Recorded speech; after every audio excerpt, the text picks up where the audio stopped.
এটা সেই জন্যই একটা বিশেষ গুরুত্ব লাভ করেছে।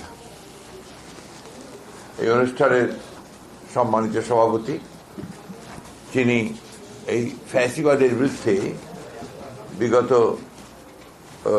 বছরগুলোতে যখন আমরা আন্দোলন শুরু করেছি তখন থেকেই আমাদের সঙ্গে যে বুদ্ধিবৃত্তিক যে সমর্থন, সেই সমর্থন যিনি দিয়ে চলেছেন তার মেধা দিয়ে এবং তার কন্ট্রিবিউশন বিভিন্ন পাবলিকেশনের ক্ষেত্রে এবং বিভিন্ন প্রোগ্রামের ক্ষেত্রে, বিশেষ করে আপনার আমাদের যে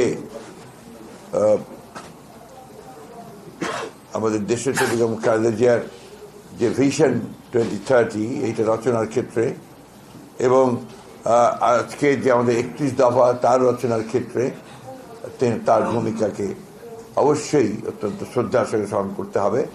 আমাদের জনাব জাবিউল্লাহ, সাবেক সচিব এবং চেয়ারপারসনের উপদেষ্টা, আমাদের মাঝে আজকে প্রধান আলোচক হিসেবে উপস্থিত আছেন আমাদের বাংলাদেশে আমি মনে করি মিডিয়ার ক্ষেত্রে যিনি একটা আইকন।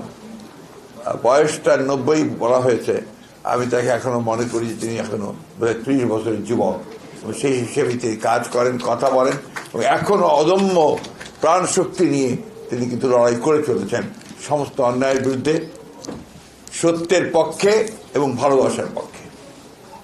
এই যে লাল গোলাপ এখনো তিনি করছেন এবং অত্যন্ত জনপ্রিয় একটি অনুষ্ঠান।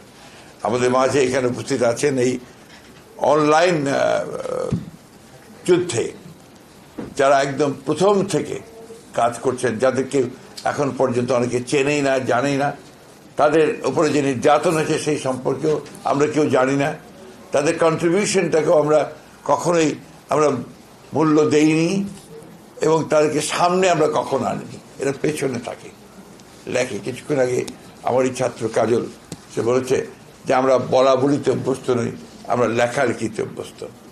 আসলে এরা বলা বলি করে না থেকে সামনে আসতে পারে না, লেখে। আর লেখালেখি আজকাল আমরা বেশি পড়িও না, এটা একটা সমস্যা হয়ে গেছে। তবে যেটা পড়ে সেটাতে ওরা কাজ করছে। কিন্তু আমি কিছুদিন আগে বলছিলাম যে এই যে মোবাইলটা, এটাই কিন্তু এখন যুদ্ধের সবচেয়ে বড় হাতিয়ার, সবচেয়ে বড় হাতিয়ার। আমরা এটাকে অনেকেই উপলব্ধি করতে পারি না। এই হাতিয়ারটাই কিন্তু শত্রুকে পরাজিত করতে পারে। এই হাতিয়ারই কিন্তু একমাত্র যা করেছে 24-এর 5ই আগস্টের যে আন্দোলন, এই আন্দোলন এত দ্রুত স্ফুলিঙ্গের মতো ছড়িয়ে গেছে কি কারণে? এই হাতিয়ারের কারণে। এই জায়গাটায় আমরা অনেক দুর্বল। এই জায়গাটায় আমাদেরকে সবল হতে হবে, আমাদের দীপ্ত পদচারণা থাকতে হবে। আমরা দেখি সোশ্যাল মিডিয়াতে আমাদের উপস্থিতি খুব কম। এটা বারবার আমরা বলেছি, বিভিন্নভাবে চেষ্টা করেছি। এখানে আছেন যারা এই মিডিয়া সেলের সঙ্গে জড়িত আছেন, বিভিন্নভাবে কাজ করছেন, আমরা এই কথাটা বারবার বলে এসেছি। কিন্তু কেন জানি না আমরা এই জায়গাটাতে খুব বেশি এগোতে পারিনি। আজকে যে কথা বলা হয়েছে, এখন যে একটা প্রচারণা চলছে, মিথ্যা প্রচারণা চলছে, মিথ্যা প্রচারণাকে কাউন্টার করবার একমাত্র পথ হচ্ছে প্রচারণা, বিকল্প নেই। ওই প্রচারণাকে দিয়েই মিথ্যা প্রচারণাকে কাউন্টার করতে হবে। এই কথাটা আমাদেরকে সবসময় মনে রাখতে হবে। যাই হোক, সেই বীর সৈনিকেরা আজকে এখানে উপস্থিত আছে। আমরা কখনোই তাদেরকে এভাবে আনুষ্ঠানিকভাবে তাদেরকে আমরা সম্মান জানাতে পারিনি। আজকে আমি আমার পক্ষ থেকে, দলের পক্ষ থেকে আমরা তাদেরকে আন্তরিকভাবে ধন্যবাদ, মোবারকবাদ, অভিনন্দন, তাদের প্রতি কৃতজ্ঞতা জানাই। এবং আজকে উপস্থিত আমাদের এখানে যারা আছেন, আমাদের প্রিয় সুধীবৃন্দ, আসসালামু আলাইকুম। যে বইটা আজকে এখানে আপনার মোড়ক উন্মোচন করা হচ্ছে, এই বইটার প্রথম সংকলন বোধহয় করেছিলেন আমাদের 18 সালে। তখন আমাদের সম্মানিত এমাজউদ্দিন সাহেব, আমাদের প্রফেসর এমাজউদ্দিন সাহেব, তিনি জীবিত ছিলেন। তার এখানে একটা আপনার মুখবন্ধের মধ্যেও তার আপনার বক্তব্যটা আছে। আরেকজন মানে অশীতিপর বৃদ্ধ বলা যাবে এবং আজীবন যিনি সত্যের পথে লড়াই করেছেন, সংগ্রাম করেছেন, বিশেষ করে এই আমাদের জাতীয়তাবাদের রাজনীতিতে বিশ্বাস করে তিনি সংগ্রামটা তিনি করে গেছেন। আজকে তিনি আমাদের মাঝে নাই, তার প্রতি আমি আন্তরিক শ্রদ্ধা জানাচ্ছি। আমি সম্মান জানাতে চাই, শ্রদ্ধা জানাতে চাই আমাদের এই সমস্ত ভাইয়েদের যারা লড়াইটা করেছে, যারা সংগ্রাম করেছে, নিপীড়িত হয়েছে, নির্যাতিত হয়েছে, গুম হয়েছে, এখন পর্যন্ত তাদের মনোবল এতটুকু ছোট হয়নি। পারিবারিকভাবে তারা অসহ্য কষ্টের মধ্যে পড়েছে, সেখানেও কি তারা মাথা নোয়ায়নি, মাথা উঁচু করে দেখেছে। এমন একটা সময় ছিল যখন দেশে থাকাই তাদের জন্য বিপদ হয়ে যাচ্ছিল, আমরা তো পরামর্শ দিচ্ছিলাম দেশ ছেড়ে পালিয়ে যাও, এইরকম একটা অবস্থা ছিল। যাই হোক, তারা আজকে সেটাকে অতিক্রম করে আজকে তারা একটা জায়গায় এসে পৌঁছেছে। আমি তাদেরকে ধন্যবাদ জানাই এই জন্যে যে তাদের এই সংগ্রাম বৃথা যায়নি। প্রিয় সুধীবৃন্দ, আমি দেশনেত্রী বেগম খালেদা জিয়ার ওপরে যে বইটা তারা জবানবন্দির উপরে লেখা, যে বইটা তারা করেছে জবানবন্দির উপরে, এইটা আপনাদেরকে পড়তে বলবো। তার জবানবন্দিটা যদি আপনি পড়েন তাহলে দেখবেন এটাই একটা ইতিহাস, এটাই একটা দিক নির্দেশনা, এটাই হচ্ছে সর্বশ্রেষ্ঠ রাজনীতি।